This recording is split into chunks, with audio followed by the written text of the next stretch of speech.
Hello guys, welcome back to my channel. আজ আমি শুকনা পলাশের বীজ রান্না করব। তোমরা অবশ্যই আমার ভিডিওটা দেখতে থাকবেন। তো এখন আমি এগুলোকে বেজে নেব। তো বন্ধুরা, কড়া বসিয়ে দিলাম, এখন এগুলো বেজে নেব।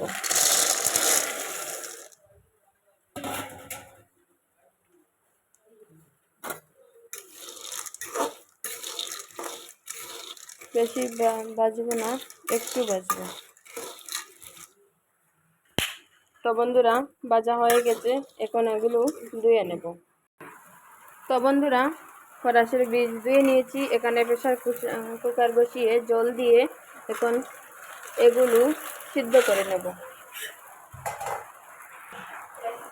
লবণ দিয়ে দিলাম।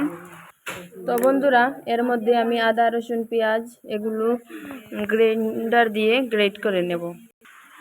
তো আমি আদা, রসুন, পেঁয়াজ পেস্ট করে নিয়েছি। এখানে 2 টুকরো হাত করা নিয়েছি, 3টা কাঁচা লঙ্কা নিয়েছি। তো বন্ধুরা, সিদ্ধ করে নিয়েছি। এখানে কড়া বসিয়ে দিয়েছি, দিয়ে দিলাম তেল। আদা, রসুন, পেঁয়াজ, কাঁচা লঙ্কা হাত করা সবগুলো দিয়ে দেব।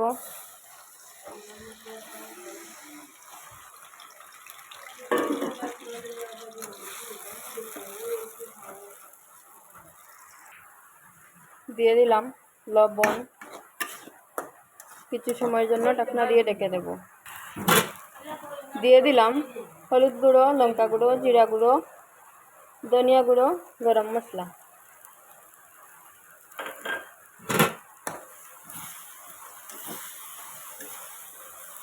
মশলাটা ভালো করে ভাজি করে নেব। তো বন্ধুরা, মশলাটার মধ্যে একটু জল দিয়ে কিছু সময়ের জন্য ঢাকনা দিয়ে ঢেকে দেব। তো বন্ধুরা, ঝোলটা হয়ে গেছে। আমি এখন পলাশের বীজটা দিয়ে দিলাম সিদ্ধ করে রাখা পলাশের বীজ।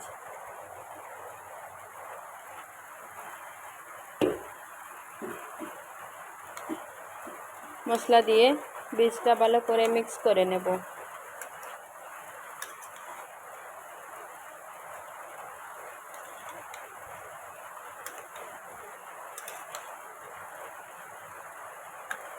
এগুলো ভালো করে নেড়েচেড়ে মশলা দিয়ে ভালো করে ভেজে নেব।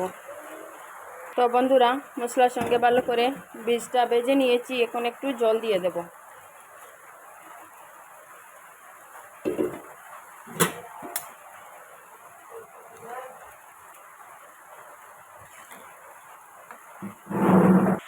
তো বন্ধুরা, রান্নাটা কমপ্লিট হয়ে গেছে। আমি এখন নামিয়ে নেব।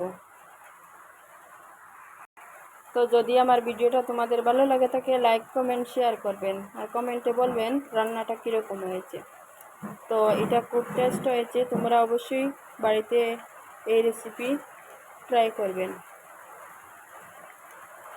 তো আমার চ্যানেলে নতুন হয়ে থাকলে চ্যানেলটাকে সাবস্ক্রাইব করবেন, পাশে থাকা বেল আইকনটি প্রেস করবেন। তো আবার দেখা হবে নেক্সট কোনো ভিডিওতে।